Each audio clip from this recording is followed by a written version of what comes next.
So I'm winding it up. Please join me in introducing Dean Joan Sawyer.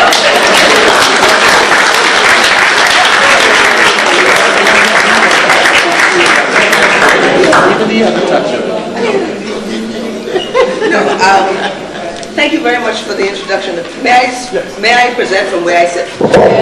I claim age and infirmity. but not infirmity of mind, as some would have you believe. Good evening, ladies and gentlemen. I hope there's some young people here as well, because I like to address my remarks to them more than anybody else. I listened very carefully to what fell from the three previous speakers. I agree entirely with what fell from Mr. Tynes. I agree with what fell from Mr. Glinton, but I'd make some additions, or I would say explanations from my point of view. And with regard to what Ms. MacDonald said, I regret to say that I must disagree with her whole entire take on the discipline underlying this exercise. The reason why I say that is because I don't do it lightly. I respect Ms. MacDonald's view and views and her right to her opinions. My difficulty is that I have no agenda, whether female equality or male equality. I have none.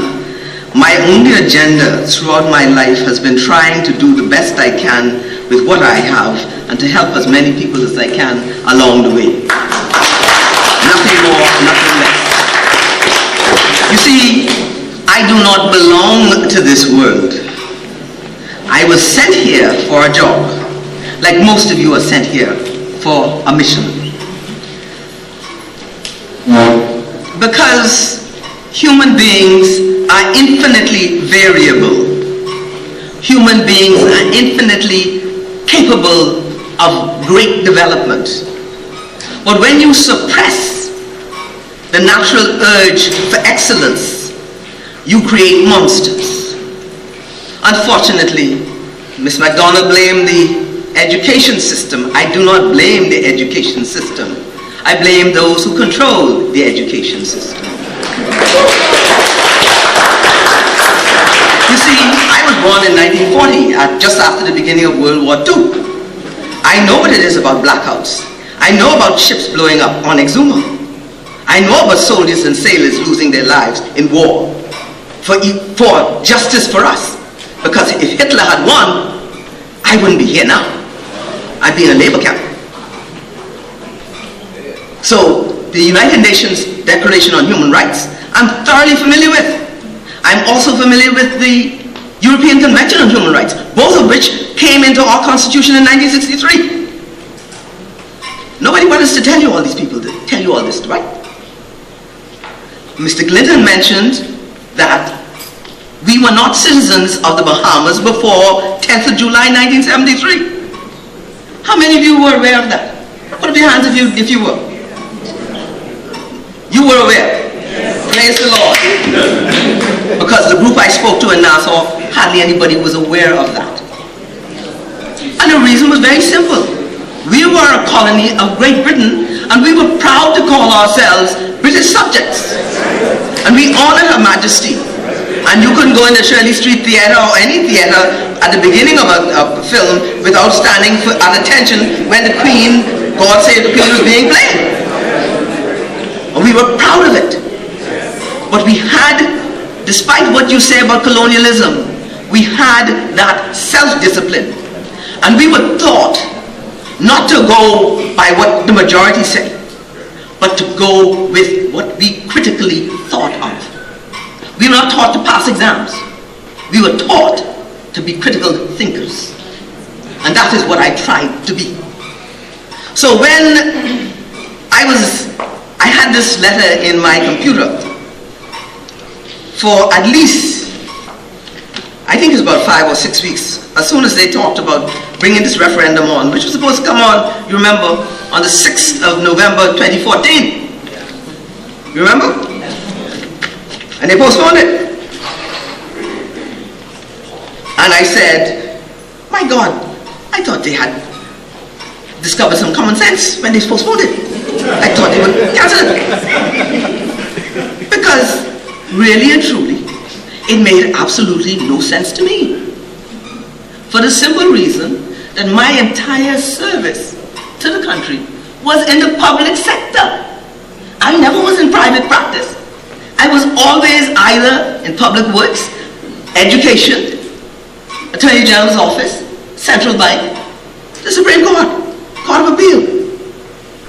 I have advised different governments on citizenship or naturalization even before 1973. Because I was a higher executive officer in the Attorney General's office before I went to study law formally.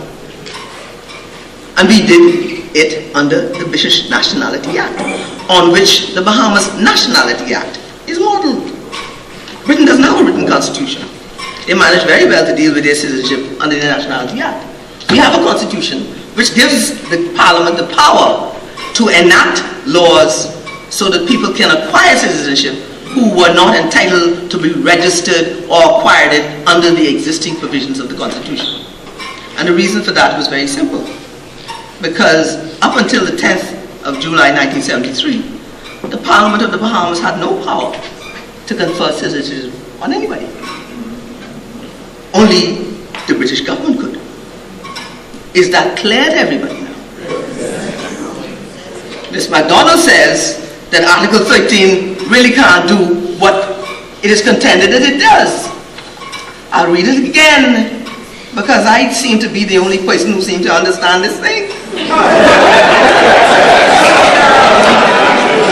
She says that Article 2 says it's the supreme law, and that any law is inconsistent therewith is void. Of course, that's what it says. But Article 2, after Article 52 says, subject to the provisions of the Constitution, Parliament may make laws for the peace, order, and good government of the Bahamas. Now tell me, who is going to complain if the Parliament of the Bahamas enacted a Bahamas Nationality Act that gave citizenship to all those children of Bahamian mothers born abroad who did not get the right to register before 1973? Who's going to complain? You? Because you know what they say. I show my daughter child is her child. I'm Bahamian. I understand the nuances of the language. The point is, in my experience, women with their children born abroad have brought their children here, and within 3 months, those children have been made citizens of the Bahamas. I can tell you the name of the case. Oh, you know the case?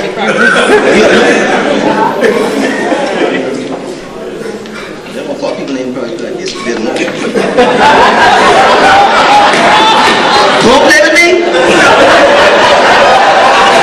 I've not been here before, man. I've not been here before, man. I'm talking what I know.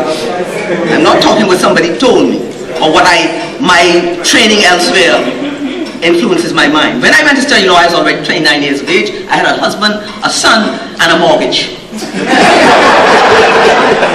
Okay?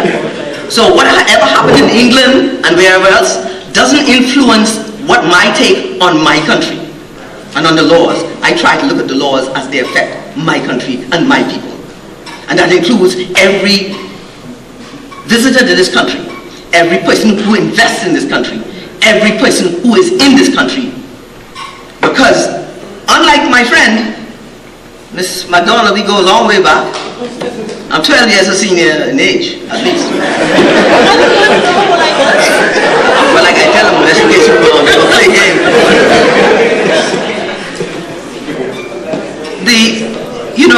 The point is that you can do a lot of things with language, but the one thing you can't do is change facts.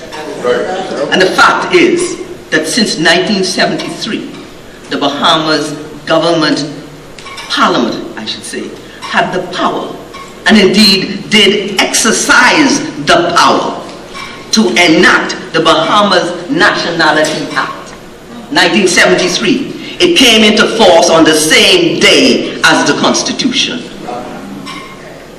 And they have been giving citizenship left, right, and center to whomever they wish, whenever they wish, and however they wish. Do not forget the situation in 2007 where a particular foreign minister gave 2,000 citizenship and there was a rumor that some of the people couldn't speak English. If you could do it for people who have no connection with the Bahamas, why can't you do it for the children of Bahamian mothers married to foreign men? That is why I said it required a change of heart, not of paper. You have to change people's heart and stop them from being so wicked. Because what they do is if they don't like you or don't like what you represent, they hold you hostage when you put in for make your rightful application for citizenship.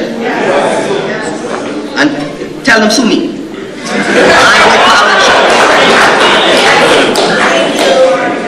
You see, I do not practice telling lies.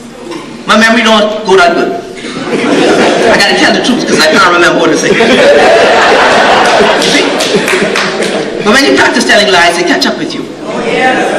I spoke to a member of the commission on the 30th of April, and I said to that member, why didn't you tell the people of this country about the Bahamas Nationality Act in your education system, in your education, going down the island, spending all money, left, right, and center, carrying an entourage, and you ain't never once mentioned Nationality Act? And she said, oh, you mean Section 6? I said, no, the whole act, the fact that it was passed. And Article 13. Why didn't you tell them? Because if you don't tell people what is there, how are they to make a considered decision? It's an insult to the intelligence of Bahamian voters. And the whole exercise of brainwashing the Bahamian people apparently came to a punch when poor Joan Sawyer, in her room, wondering whether she should send this letter or not, had it for 6 weeks, wouldn't send it, said to the Lord, Lord, if you want me to say anything in this, please give me an indication. And the phone rang immediately. And it was the Nassau Guardian. And I'm wondering how they get my number, which is unlisted. And they call a certain reporter's name, who I know, who happens to be a relative of my husband. And so because they called his name, I answered. And as I answered, I tried to answer truthfully. She said, do you mind if I ask you if you're going to vote in the upcoming referendum? And I said, no, I don't mind. She said, are you going to vote? And I said, yes. I said, God willing. And she said, how are you going to vote? I said, I'm going to vote no. And she said, have you read the bills? I said, no. She said, why would you say you're going to vote no and you haven't read the bills? I said, because it doesn't matter what the bills say. This vote referendum is totally unnecessary. The Parliament has the power now to correct all the wrongs that have been perpetrated against persons who are entitled or should be entitled. And if the Nationality Act is not sufficient, they can always amend it. It doesn't take long to do that. And there are many precedents throughout the British Commonwealth of Nations to do that. That is the reason why I wasn't even troubling, because in the first place, when I tried to write this, I couldn't find a copy of the bills anywhere. They weren't online, they weren't at government publications, they weren't published in the newspaper, they weren't anywhere. So you Bahamian people were being asked to vote on bills that you had never seen. And in language that is at least confusing, even to the educated in the law. I found that really appalling. I was really disturbed that in 2016, a country that prides itself on what it calls its Christian values and so on and so forth should be brainwashing the Bahamian public about what it wants. Their whole approach was that of Hitler in 1935, leading up to his taking power in Germany. Tell them say yes, tell them say yes, tell them say yes, tell them say yes, tell them say yes, tell them this is what the bill says, whether the bill says it or not. How many of you in here cannot read English? The Constitution is written in English, plain English. It doesn't have too much legalese in it. Even me can understand it. You know, and I really find it amazing that in 2016 people would be saying that the Constitution can do something it cannot do. I put in my letter to the paper Mr. Darcy Ryan's case and Tamara Mercer's case. Those two cases are there for two reasons. Mr. Darcy Ryan was one of those people who, under the Constitution, had the right to apply to be registered because he was a belonger from Canada, Commonwealth citizen. He was actually able to vote here before 1973. And when he applied to be registered as a citizen, he was told no. No reasons were given him, and he was not heard on the matters that were concerning anybody. And of course, you know who was sent out to do the donkey work? Yours truly. And did I get my face wiped in the mud by the judges? I did my best. But I had a difficulty because I did not understand why the government of the day did not give him a citizenship.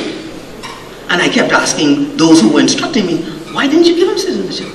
Oh, why didn't you give him citizenship? What? Eventually, I think it was 1980 or thereabouts. 1980. He brought a second action. In the first action, the Privy Council said in their judgment that he was entitled to be heard before they refused him his application for registration. In 1980, he brought an application to the Supreme Court for him to be registered, for the minister to be told to register him. Unfortunately, the judge made a mistake. He made the decision during Christmas time, and of course there are too many holidays, so his order was set aside on a technicality. And when Mr. Ryan, I understand, was in fact given the questions for him to answer, they were really questions concerning his exercise of his freedom of speech and association, which was guaranteed him by the Constitution since 1963.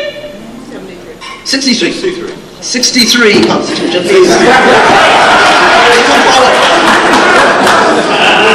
I live these. And like I say, please, don't play with me. Because I don't have time to play. This is serious business. I'll get you all to laugh because to take off some of the weight, but I want you to understand how serious it is when people in positions of power would do this to an entire population. For what reason? For what reason? Miss MacDonald said, as one of her colleagues in Nassau said, well, you know, we signed on to CEDAW in 1993, and we signed on to the United Nations Convention. Well, that was part of our law from 1963, if not before, because we were a colony, and Britain was part of it. You know, when you don't understand history, you don't understand where you are, and you don't know where you're going. You see?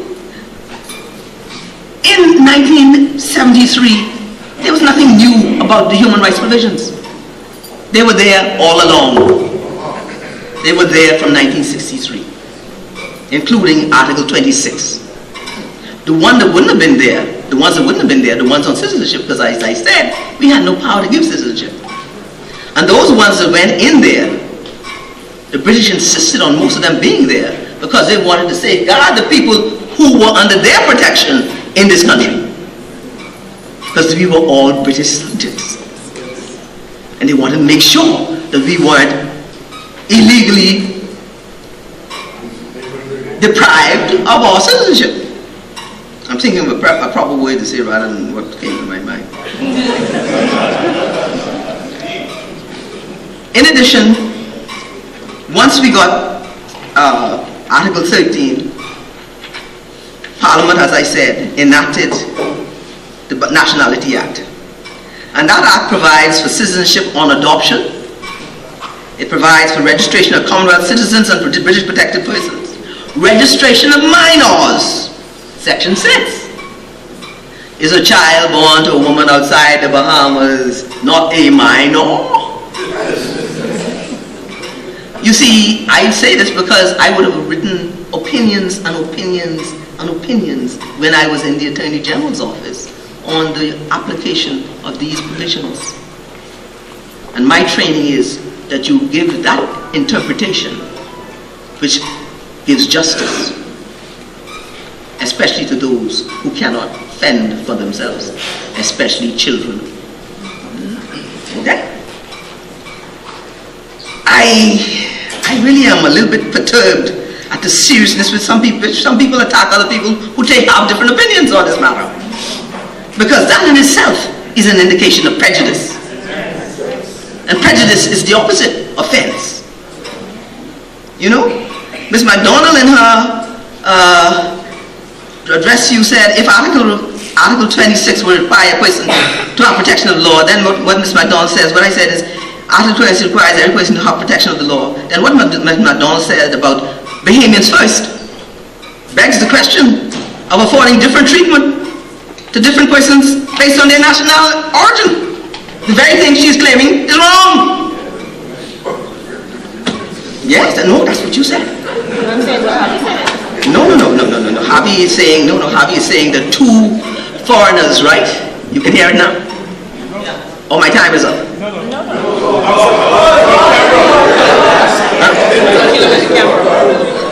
Huh? We were saying we have what she said on camera. Okay. You see, one must be very careful when one comes to dealing with what is called the fundamental law of a country. And as Mr. Glinton and Mr. Tynes have pointed out, to create a referendum for the purposes for which it was intended in this particular exercise is really a colossal waste of time, money, and energy. In addition, it was a disservice to the entire Bahamian population. For one, they did not give people copies of the bills, and as I described on an earlier occasion, it was like Caligula in ancient Rome, writing laws in tiny letters and hanging them up high so that the populace couldn't see it, and then claiming that they were published. And this is what they did. They printed these bills, but nobody could get a copy of it. On the day when I was able to get a copy, let me tell you how I got it, so you would know that I'm a serious person. I called around every agency that I thought might have had one. No one had one.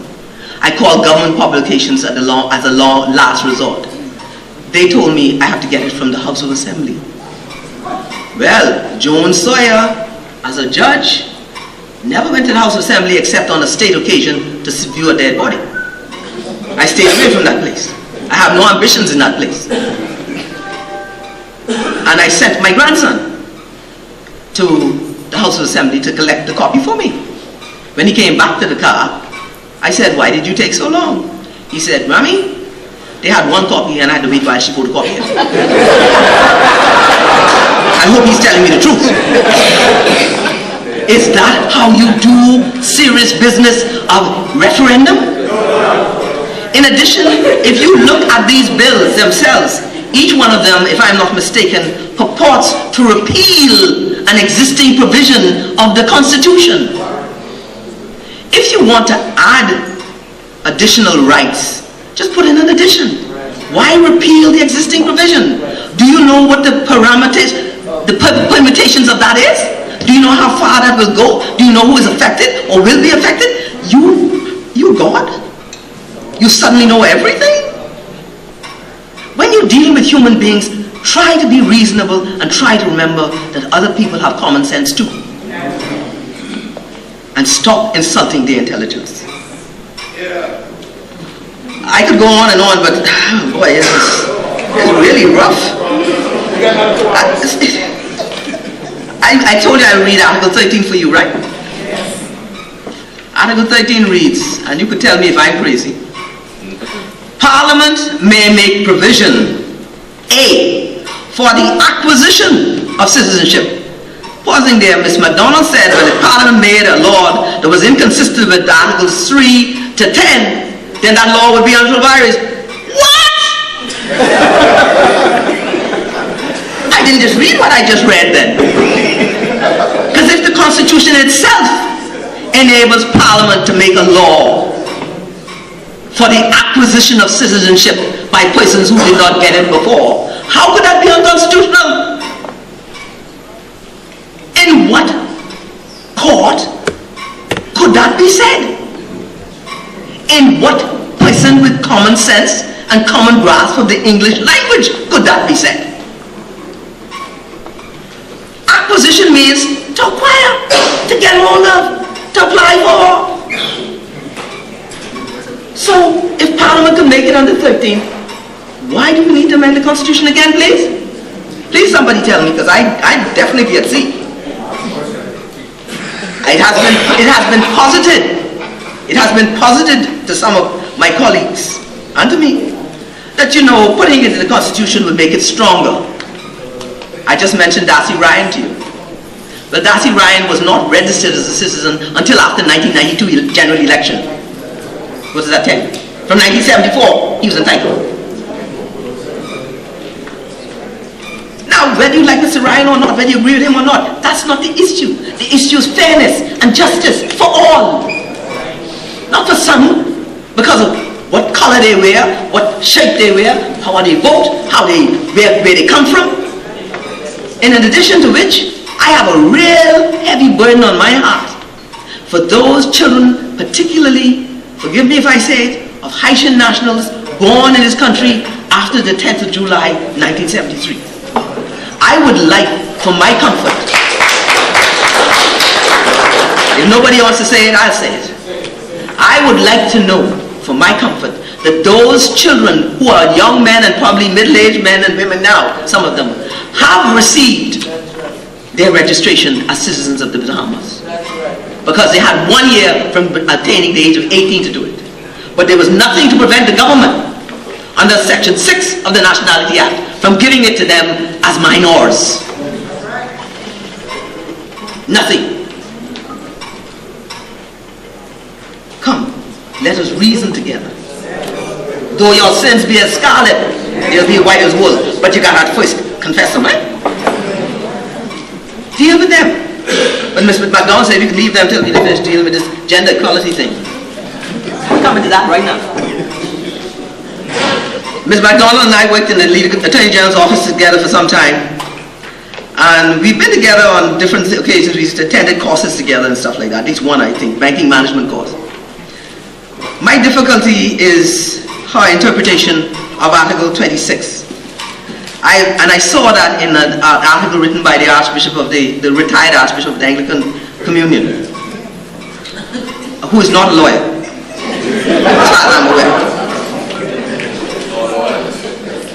Article 26, I call it, it's a protection from discrimination on the grounds.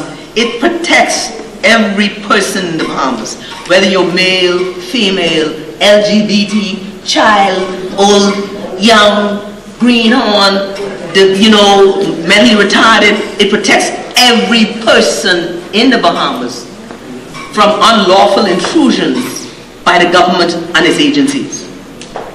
So when the government goes and takes somebody's land because they're not Bahamian, or takes their business because they're not Bahamian, that is a no.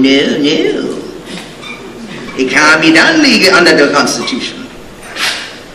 And they have been doing it to Bahamians as well. And they must pay compensation if they acquire it under the Acquisition of Land Act. And that's in the Constitution too.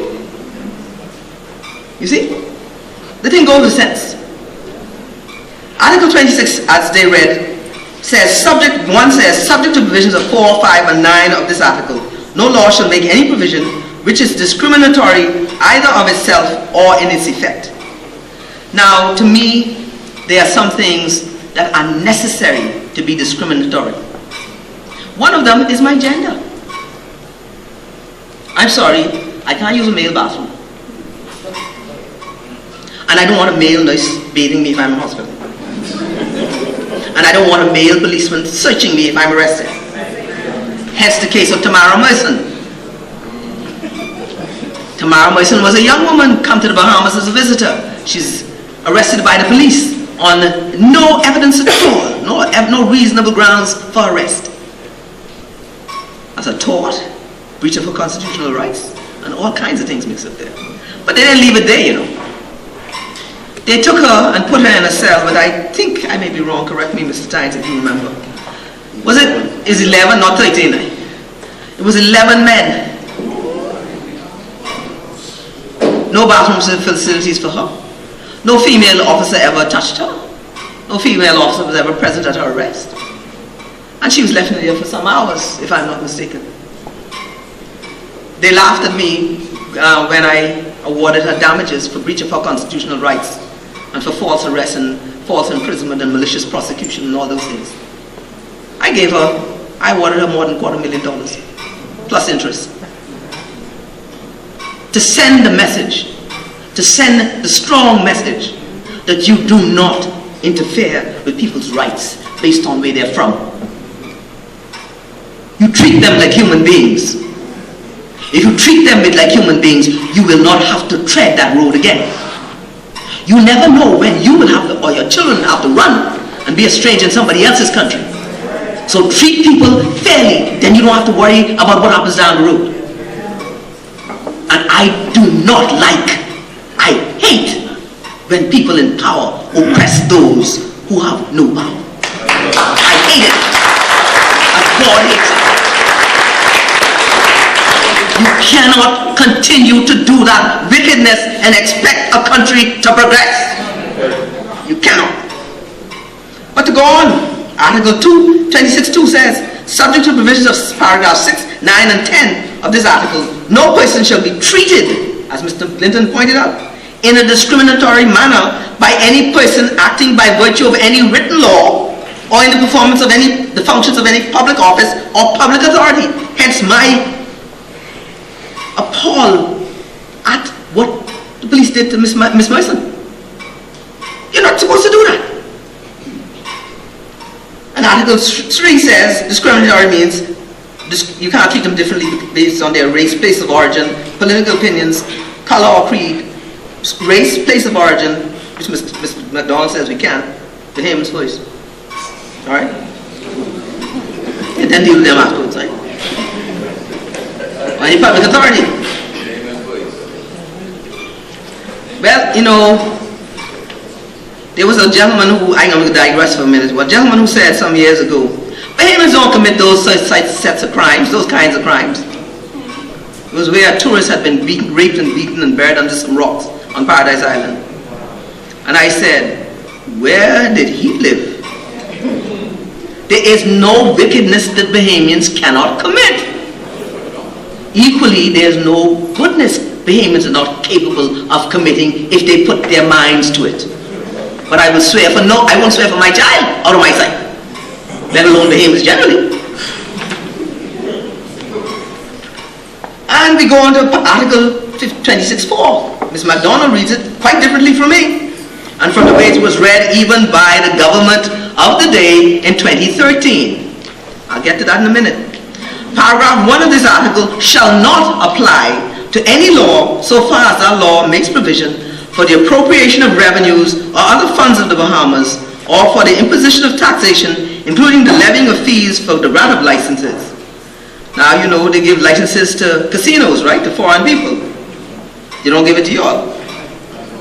Okay? That's a discrimination, right? And so paragraph 1 does not apply to that. You see what I mean? It's not forbidden. It's not forbidden. And then B, with respect to the entry into or exclusion from or the employment, engaging in any business or profession, movement or residence within the Bahamas of persons who are not citizens of the Bahamas. Well, a foreigner can't come here and say, I have a right to come in, can he? Border Patrol. If I want to go into the United States, I have to go through Border Patrol. That's the right of every country to guard its borders. That's common sense. So you can't discriminate on the basis of race, national origin, because some people may have come from a place where there is Ebola. You want the Ebola virus in your country if you could prevent it. You know, these are things of common sense. And then it says, now this is the part that really bothers me when I hear what they talk about marriage and so on and so on. And they said, you can't have same-sex marriage. Mr. Tynes highlighted the provision in the bill. Was it 2. Which could very well end up with that same scenario, right? You can't, Parliament, in other words, Article 1 does not apply with respect to adoption, marriage, divorce, burial, devolution of property on death, or other matters of personal law. I pointed out on another occasion that we have Muslims in our country, Jews, Hindus, we have other religions in this country besides Christianity. And they're entitled to observe their rights with regard to marriage. So when the Marriage Act or the Matrimonial Causes Act or the Adoption Act or the Burial Act says something and it just seems to discriminate against them, Article 26(4)(c) says they cannot sue the government for breach of their constitutional rights. Because that's a matter of personal law. And if you think I'm joking about that, Ms. MacDonald mentioned how what is the one you said they did? That they did they did to their credit, they did something? Was it devolution of property on death? For the Inheritance. The Inheritance Act. Well, the Inheritance Act is in that same provision. Did anybody have a referendum in 2000 when the Inheritance Act was changed? Did anybody have a referendum when the the Divorce Act was changed? 83? You remember the man who tried to bury his wife in the property, and there were complaints? Yes. And they were trying to prosecute him for something that they had to desist, didn't they? Wasn't it? That's a burial. That's a matter of personal law.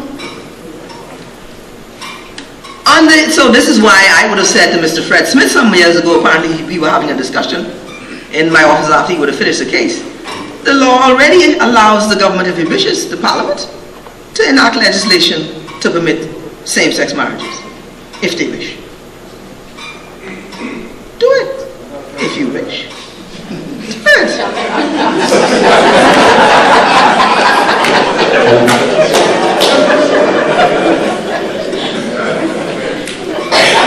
And you see, the reason why I'm telling you this is I'm going to bring up one last point on that particular thing, but I also can mention the other provisions in Article 26. Paragraph E, 4E says, for authorizing the granting of licenses or certificates permitting the conduct of a lottery, the keeping of a gaming house, or the carrying on of gambling in any of its forms, subject to conditions which impose upon persons who are citizens of the Bahamas disabilities or restrictions to which other persons are not made subject. And in 2013, the government, in its wisdom, had a referendum, which we are now being told was not a referendum because the Prime Minister didn't say that it was binding. Well, whoop-dee-doo! When did the Prime Minister get the authority of the courts to say what is binding and what is not in law? We are confused. We are a confused nation. We do not seem to know where to draw the lines. The demarcation between the judiciary and the executive and the legislature must be much clearer than that. And that's not a part of the subject of referendum. Yeah, take care. You'll hear me anyway on the... The point is that the government then proceeded, after the majority of persons who did bother to vote in the referendum in 2013 said no. Didn't they go ahead and give the licenses? Yes. And at that time, I was aware of that. I had called a pastor, Bishop Simeon Hall, before when he was having his town meeting, and I drew his attention to the same provision. And when I finished reading out to him, he said to me, "What is the referendum about, sir?" About? I said, "You tell me, sir." Because I can't tell him how to vote. But he got the point. He came out, said he was going to say no, and then he campaigned for the yes campaign. And they lost. You see, God make ugly the Bahamians say, but he don't like ugly ways. We must stop pretending to be what we are not. Let's be truthful people. Let's be honest people. Let's tell people the truth. Try to do it more gently than I sometimes do, but tell it anyhow. Because the only way we're going to grow is if we begin speaking truth to each other. And to go on with Article 26, In 5 it says, nothing contained in any law should be held to be inconsistent with or in contravention paragraph 1 of the article to the extent that it makes provision with respect to standards or qualifications, not being a standard or qualification specifically relating to race, place of origin, political opinions, color, or creed, in order to be eligible for service as a public officer or as a member of a disciplined force or for the service of a local government authority or body corporate established by law for public purposes. And it goes on. Paragraph 6 has a similar one. Paragraph 7 has a similar one. Paragraph 8 has one. Paragraph 10, paragraph 8 in particular, is you cannot discriminate in your conveyances. Because you know, before 1963, black people can live in Cable Beach. You can buy land in Cable Beach. Okay? That was part of the conveyance. That was a condition in the conveyance. You see, all these things have been here, and people are not telling you these, but they're telling you, let's change the Constitution. We have to have gender equality because women need to be equal to men. I am sorry, I do not subscribe to that. I have never subscribed to that. I do not follow the American views on women's liberation. I think it is a nonsensical idea. It does not follow, it does not make any sense at all.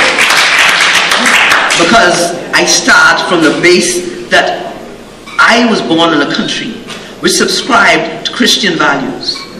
And in Christianity, there's neither male nor female, Jew nor Greek. You're all one in Christ. I have a difficulty with trying to see that I want to be treated the same as a man. I do not wish that for me or any of my sisters. I would, if I had the will and I had the money, I would make every one of my nieces who have children stay home with their babies until those children were in school, and then they would only work while the children are in school. And I would have less crime problem. I would have a less crime problem. But we sacrifice our children's future to follow some ideology that came from nowhere and is ending up nowhere. The whole world, as Mr. Christie pointed out last October, says we must get on board with the LGBT agenda because Mr. Joe Biden, the Vice President of the United States, has threatened to sort of put us on a blacklist if we don't. Now, Mr. Joe Biden, I understand, is a Roman Catholic. I don't know if he's practicing, but I think the Roman Catholic Church has exactly the opposite position with regard to that matter. But in addition to that, who was Mr. Joe Biden to tell the Bahamas anything when I can't remember the year, but it was before we got independence. The United States of America dumped, I don't know, remember how many barrels of nerve gas in our waters off of Abaco, and they're still there. 62 barrels, I believe, or something like that. It's 1962, the same year I got married. Tell me people, why should we listen to anything they say? Do they have our best interests at heart? So did Mr. Vice President Dick Cheney when he found out his daughter was, first he was saying he's all for marriage between man and woman only. When he found his daughter was a lesbian, he says, oh no, but they have a right. Then the black man, who was the first black governor of Virginia, he died in New York a couple of months ago. He gets on and he says, oh yes, that's a human right. What? There's never a human right to do wrong. There's never a human right to do wrong. Your human rights are guaranteed that the government will not do you wrong. But you see, if you move the base, if you move the foundation, then nonsense comes in. I don't know if that make any sense to you. But I could go on and on about this, but I think I'm boring you all to tears. You're not? I don't know that I can say it. I think I prefer to leave it to questions because I don't know what you're thinking. I hope I've stirred your interest enough to have you read the Constitution if you can get a hold of a copy. They're $15 from government publications. No, I'm not pushing them. I'm just telling you, arm yourself with it. Keep it for future reference and for your children. And insist that the Constitution and constitutional law be taught at least from high school level.